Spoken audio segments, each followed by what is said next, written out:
Godrej Money Investor Awareness Conclave April 25. டிக்கெட்டை இன்றே book செய்யுங்கள். அப்புறம் சொல்றார், இங்க அத்திக்கடை அவனாசி திட்டம் எத்தனை வருஷமா நீங்க போராடிட்டு இருக்கிறீங்க? 66 ஆண்டு காலம் போராடிட்டு இருக்கிறீங்க. இது வர வேணும். வறட்சியான பகுதி, அங்க இருக்கிற ஏரி குளம் குட்டையெல்லாம் நிரப்ப வேணும். நிலத்தடி உயர வேணும். விவசாய தேவை நீர் கிடைக்க வேணும். குடிப்பதற்கு தேவை நீர் கிடைக்க வேணும். அம்மா இருக்கும்போதே கொண்டு வர நினைச்சாங்க. அம்மா மறைந்த பிறகு நானும் ஒரு விவசாயி, அதனால விவசாயியுடைய கஷ்டத்தை உணர்ந்து மாநில அரசாங்கத்தினுடைய நிதி, ₹1 மத்திய அரசாங்கத்தினுடைய நிதி இல்ல, முழுக்க முழுக்க நம்முடைய மாநில அரசாங்கத்தினுடைய நிதி 1652 கோடி நிதி ஒதுக்கி 1652 கோடி நிதி ஒதுக்கி திட்டத்தை நிறைவேற்றணும். அங்க அடிக்கல் நாட்டுறேன். பணி வேகமா நடந்துட்டு இருந்தது. கொரோனா காலம் பணி தடைப்பட்டது, மீண்டும் பணி துவங்கப்பட்டது. ஆட்சி மாற்றம் வந்த பிறகு இவர் நிறைவேற்றப்பட்ட திமுக தலைவர் ஸ்டாலின் நாம பெற்ற பிள்ளைக்கு அவர் பேர் வச்சுட்டு போயிட்டார். நாம கொண்டாந்த திட்டத்துக்கு அவர் திறந்துட்டு போனார். அதுக்கு பிறகு அங்க இருக்கிற விவசாயிகள், பல விவசாய அமைப்புகள், பல கட்சி ஆச்சரியம் இல்லாம திமுக, காங்கிரஸ், கம்யூனிஸ்ட், அதே போல விவசாய சங்கத்தை சேர்ந்தவர்கள் என்னை அழைச்சி நாங்க எல்லோரும் ஒன்னா சேர்ந்துதான் போராட்டம் நடத்தணும். அதனால எல்லோரும் சேர்ந்து உங்களுக்கு வரவேற்பு கொடுக்கிறோம், நன்றி செலுத்தணும் சொல்லி அழைப்பு கொடுத்தாங்க. அதுக்கு இவர் வரல. கேட்டா அம்மா படமும் தலைவர் படம் இல்லைன்னு பொய்ய சொல்லி வர மறுத்துட்டார். என்ன, இந்த பகுதி மக்கள், இந்த தொகுதி மக்கள், அவர்களுக்கு ஏரி குளம் குட்டையெல்லாம் நிரப்புவதற்காக கொண்டு வந்த திட்டம். இந்த தொகுதி எம்எல்ஏ அதுல கலந்துக்கல. பொறாம, இப்படி பொறாம பிடிச்சால் நாட்டுக்கு தேவையா? யார் அவருடைய தொகுதி? சிந்திச்சு பாருங்க. அவருடைய தொகுதியிலேயே அவர் இந்த நிகழ்ச்சியில் கலந்துக்கல. யார் ஏற்பாடு செய்யறது? எதிர்கட்சிகள், எதிர்கட்சி சேர்ந்த தலைவர்கள் ஏற்பாடு பண்ணிக்கிட்ட கூட்டம். அவருக்கு இருக்கின்ற உணர்வு கூட உனக்கு இல்லையே. அவருக்கு இருக்கிற உணர்வு கூட இல்லையே.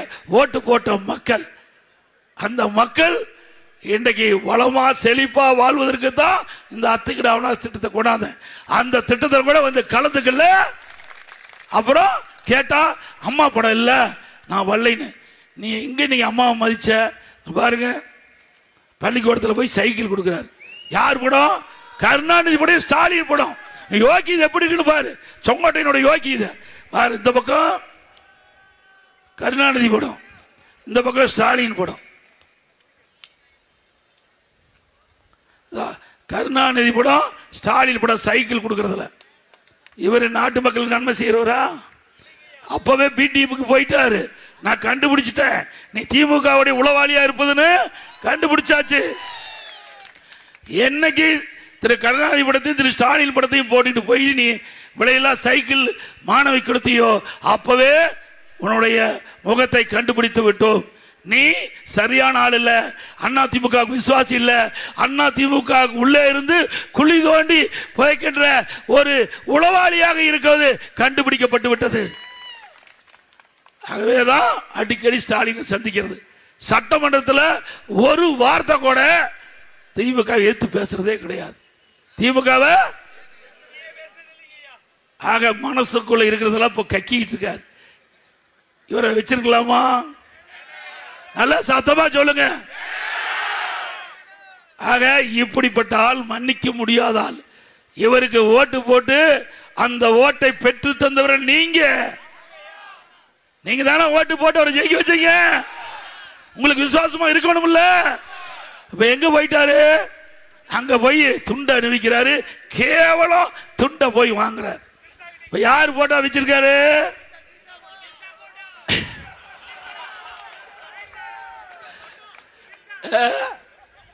அதுல கை தேர்ந்தவர். சேர வேண்டிய இடத்துல தான் சேர்ந்திருக்காரு. ஆக நீ என்னை பத்தி கேவலமா பேசுற. திரு செங்கோட்டையன் அவர்களே, நீ 100 நாள் ஜெயில் இருந்துட்டு வந்துட்டு இருந்தார்ல, நீ யோக்கியமானாலா? என் மேல கேஸ் போட்டாங்க. நெடுஞ்சாலை துறையில் ஊழல் கேஸ் போட்டாங்க. கேஸ் போட்டவனே நீதிமன்றத்தில் வந்து வாபஸ் வாங்கின ஆர்எஸ் பாரதி சொன்னாங்க, நான் நடத்துறேன், கேஸ நடத்துறேன். நீதிபதி சொன்னாங்க, வழக்கு போட்டவங்களே வாபஸ் வாங்கும் போது நீங்க அங்க நடத்துறீங்கன்னு. இது வரைக்கும் நாட்டு மக்கள்கிட்ட பேசியிருக்கிறாங்க. அது மறைஞ்சு போயிருமா? சட்டத்தில் முதலமைச்சர் என்னை பத்தி பேசியிருக்க, எடப்பாடி பழனிசாமி நெடுஞ்சாலை துறையில பேசி பதிவாயிருக்குது, அதை நீக்க முடியுமா? அதனால நான் நடத்துறேன். மடியில கனமில்ல, வழியில பயமில்ல, நான் நீதிமன்றத்தை சந்திக்கிறேன்.